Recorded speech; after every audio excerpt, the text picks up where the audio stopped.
پاکستانیوں جب سے رجیم چینج ہوئی ہے پچھلے 4 سالوں میں سیلریڈ کلاس کے اوپر بوجھ 3 گنا بڑھا دیا گیا ہے۔ جولائی سے سپٹمبر تک ابھی تک یعنی صرف 3 مہینوں میں سیلریڈ کلاس نے ایف بی آر میں 130 ارب روپے کا ٹیکس جمع کروایا ہے۔ جی جناب، 130 ارب روپے کا۔ لاکھوں ریٹیلرز جو کہ پراپرٹی ٹرانسفر کی مد میں 60 بلین، ایکسپورٹرز نے 45 بلین، ہول سیلرز نے 14 بلین اور ریٹیلرز نے 11 بلین کا ٹیکس جمع کروایا ہے۔ اور اگر آپ یہ پراپرٹی اور یہ ایکسپورٹرز اور ہول سیل اور ریٹیلرز کا ٹوٹل ٹیکس اکٹھا کریں تو وہ سیلریڈ کلاس کے برابر بنتا ہے۔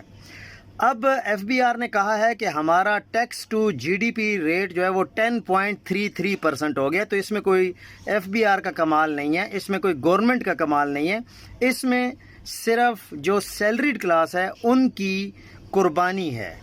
یعنی اگر آپ کا جی ڈی پی 100 روپے ہے تو اس میں سے تقریباً 11 روپے سیلریڈ کلاس سے لیے جا رہے ہیں۔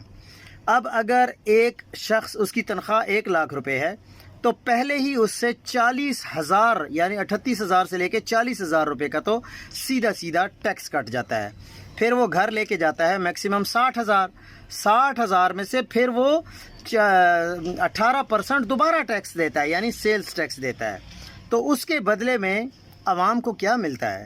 اور سیلریڈ کلاس کی تو قوت خرید ہی ختم ہو چکی ہے، اور بادشاہ جو ہے پاکستان میں وہ ہے نان ٹیکس پیئر، جو کہ نہ اس کو پینلٹی دینی پڑتی ہے، نہ اس کا آڈٹ ہوتا ہے، نہ اس کو کوئی میسج جاتا ہے، نہ اس سے کوئی پوچھ گچھ ہوتی ہے۔ لیکن ابھی جو ریسنٹلی ایف بی آر کو ٹوٹل 238 ارب روپے کا لاس ہوا ہے، 238 ارب روپے کا لاس۔ اس میں ایک 17 گریڈ کے آفیسر کو گھر بھیج دیا گیا ہے۔